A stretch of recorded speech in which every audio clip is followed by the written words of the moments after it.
Hamamatsu, Japan, an industrial city 150 miles southwest of Tokyo, home to the Suzuki Motor Corporation, a company with over 100 years of manufacturing history. By the early 80s, the engineers at Suzuki had been producing motorcycles for 30 years. The company's ethos of passion and enthusiasm meant many of the company's motorcycle designers not only rode, but raced bikes themselves. And their experiences racing on the track provided critical feedback in the unrelenting process of constantly redesigning and re-engineering Suzuki's next motorcycle. And in the mid-80s, the ceaseless effort of Suzuki's R&D team would culminate in the birth of a bike that would change the history of motorcycling forever. This is GSXR, 30 years of performance.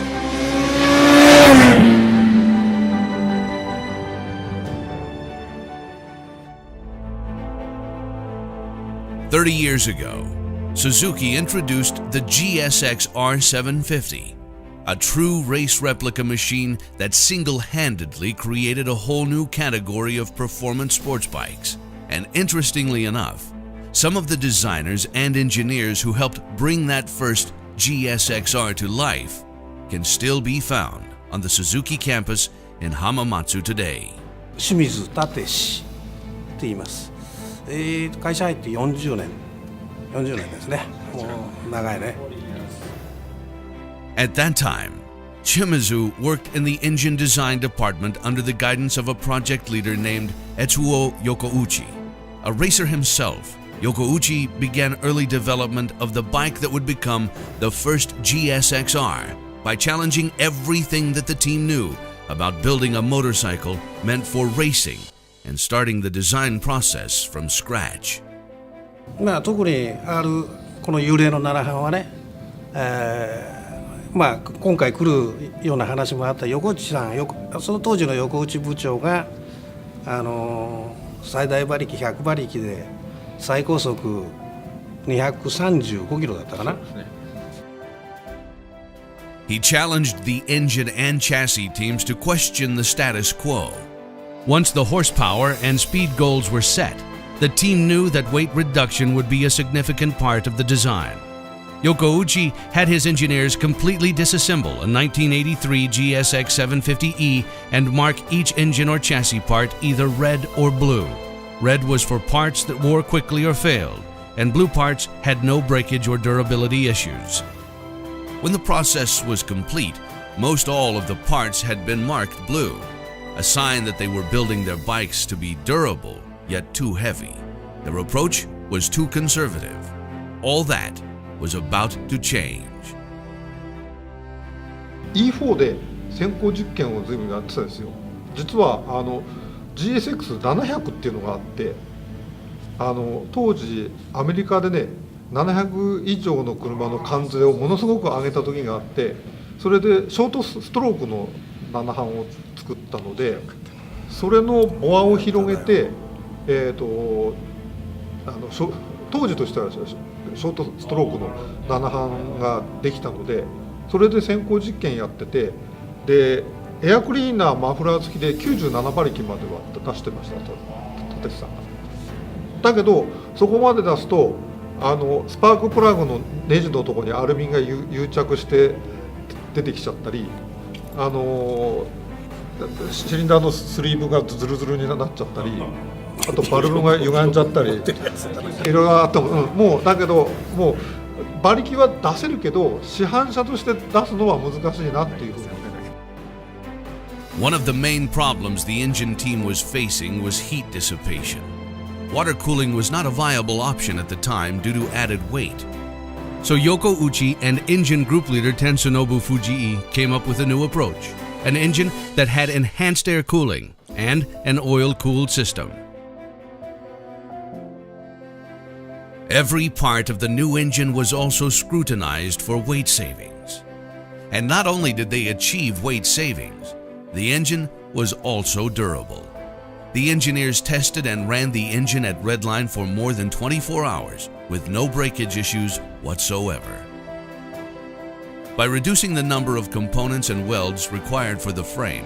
they were able to get the frame weight down to just over 17.5 pounds, less than half the weight of the GSXR's predecessor. In late 1984, the GSXR was finally ready to be unveiled to the world at the Cologne show. When the cover was pulled off of the GSX-R 750, everything about the bike from its specs to its appearance electrified the motorcycle industry. This was a radically light, race-ready motorcycle, and something the general public did not expect from Suzuki, who was known at the time to be careful and conservative. The GSX-R 750 achieved a 1-2 finish in its World Endurance Championship debut race, the Le Mans 24-hour. And when the bikes began to reach the general public and began rolling out on the road and tracks worldwide, it did not take long for GSXR's popularity to take off. さっき言ったね、さっきあそこで言ったように私サイクルワールドのテストでテキサスで24時間耐久行ったんですよ。でその時に750での最高記録を作ったよっていうことになって。During the late 80s and 90s, the GSXR became known worldwide as a sport bike leader in racing, and development of the GSXR models continued as new performance standards were sought after. The teams working behind the scenes on the bike had intimate and up-close feedback about improvements, because they were some of the people pushing the bike to its limits firsthand. ですからこの3人とずっと一緒に実験とか、あと社内クラブのチームタイタンっていうのだったもんで、うちがフォアサイクルのエンジンやりだしたから耐久レースでなきゃいかんじゃないのっていうのがやっぱりレースチームの人から話があって、それで今度耐久レースあるから出ようってことで、例えばホンダとかヤマハとか川崎、みんな社内レーシングチームっていうかね、社員がやってたレーシングチームがあって、やっぱり鈴鹿の耐久なんかだとワークスが出てる中でその後社内のチームが出てた。でどこもそうは言ったって社内だもんで、どこがワークスでどこがチームだか分かんない、ライターが違うだけのような車になってるんですけど、そういう中で、自分らでエンジン作って車作ってでレース出てたと。Even to this day, the engineers who made up Team Titan are proud to recall some of their top finishes and are quick to note that even amongst all the other professional and company teams, they frequently finished well and never fell below 10th place in the rankings. Not bad for a group of full-time engineers and designers. 今自分も86年モデルに未だに乗ってます。でまた開発したっていうところでどこを壊れた何かあった時にどこをいじればいいかってそれなりに分かって未だにもう29年ですかね経ちますけど。In the late 80s and throughout the mid-90s, Suzuki continued the development of the GSXR, and every new model of the GSXR was designed with new technology and improvements learned on racetracks from around the world.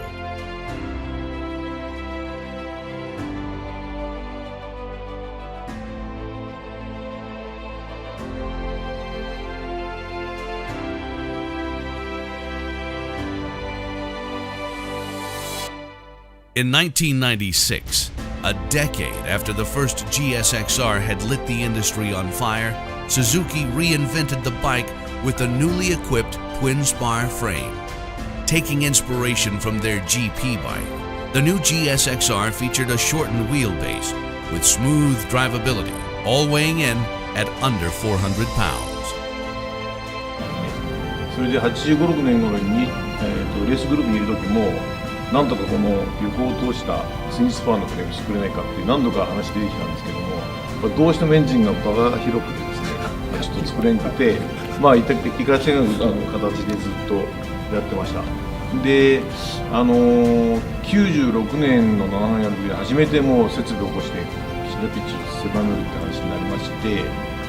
で同期で同居の西川さんという人がいるんですが、その人がエンジンレアで私が車体レアでなんですけども、本当しょっちゅう通ってですね、もっとエンジン小さくしてくださいって言ってお願いしてですね、でフレームもすごくなるようになってですね。And that is the story of how the GSXR was born. From the Suzuki campus in Hamamatsu, a small Japanese coastal village, to garages and paddocks all over the world. That was the tale of where and how the bike began. Next time we'll look at how it has evolved today, its right place in motorcycling history, and, most importantly, what lies ahead in its historic lineage.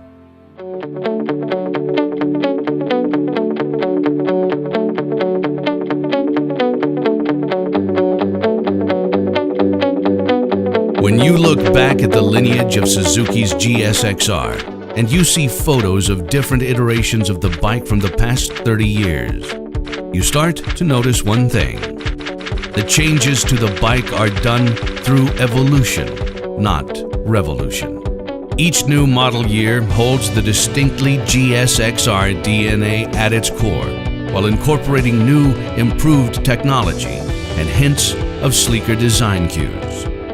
進化っていうほど大げさな話じゃないんですけど、常にこっちの方がいい、もっといいものみたいなものを求めて変貌していっ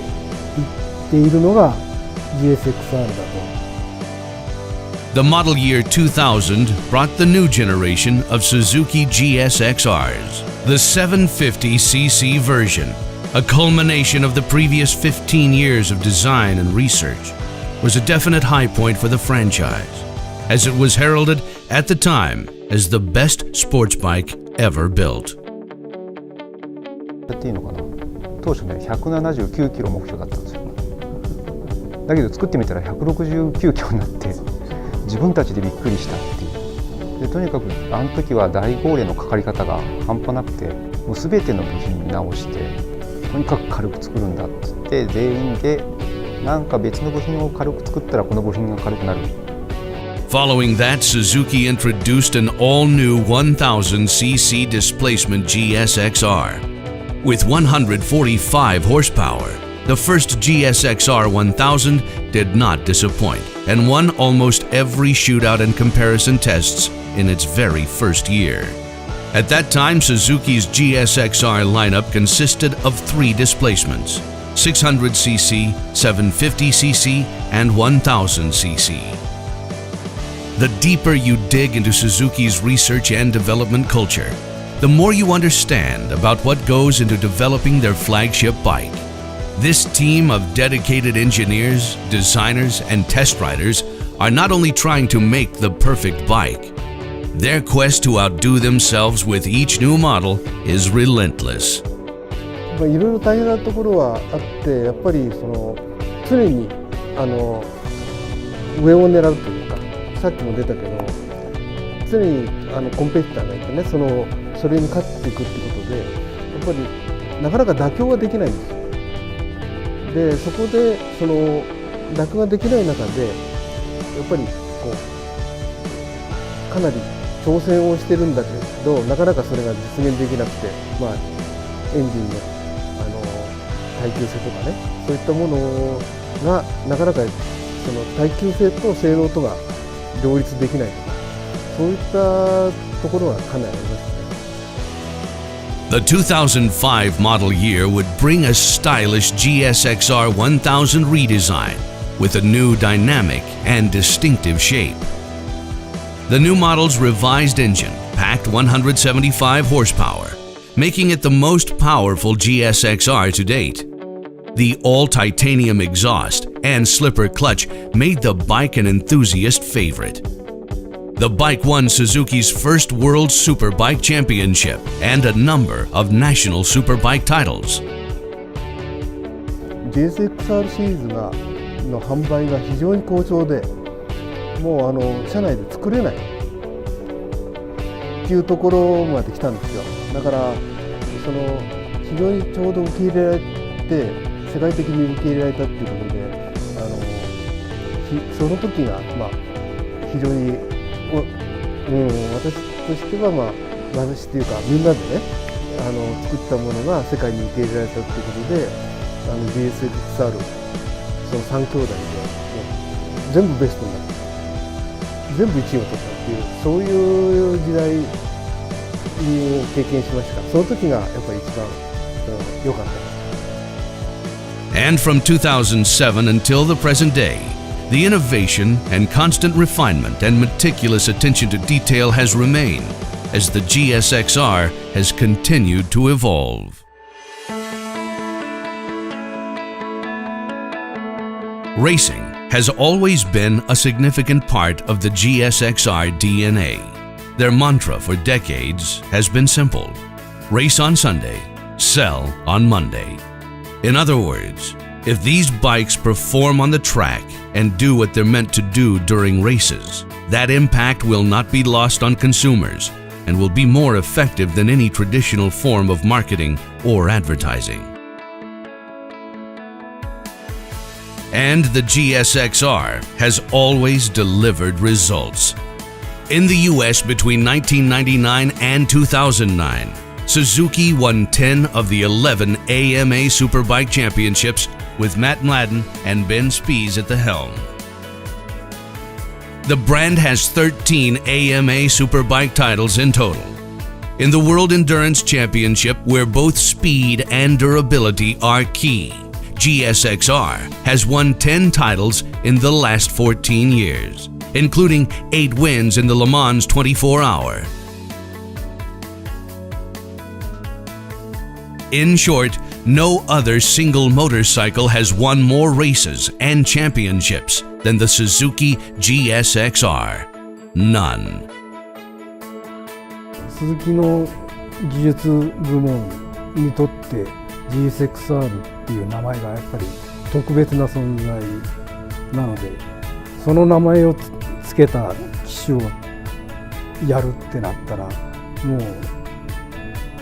何を目指すかはみんな分かってるみたいなそんな感じでね。And the legacy continues with Suzuki's re-entry into MotoGP, with riders Alexei Spargaro and Maverick Vinales aboard the all-new GSX-RR MotoGP bike.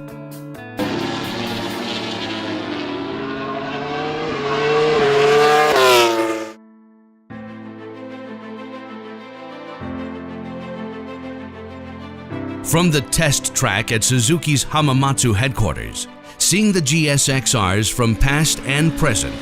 you can't help but feel that this is a special bike with a special story. Unlike anything the motorcycle world had ever seen before. And when you look back at how far the GSXR has come,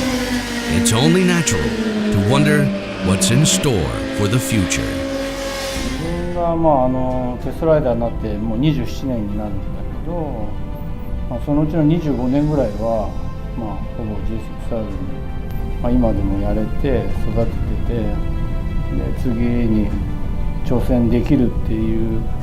ことは、自分にとってライダーとしてね、すごく幸せかなっていうふうに思います。そういう意味では、ちょっと鈴木にも感謝してるし、GSXR にも感謝してるかな。そういう感じ、ライフっていうか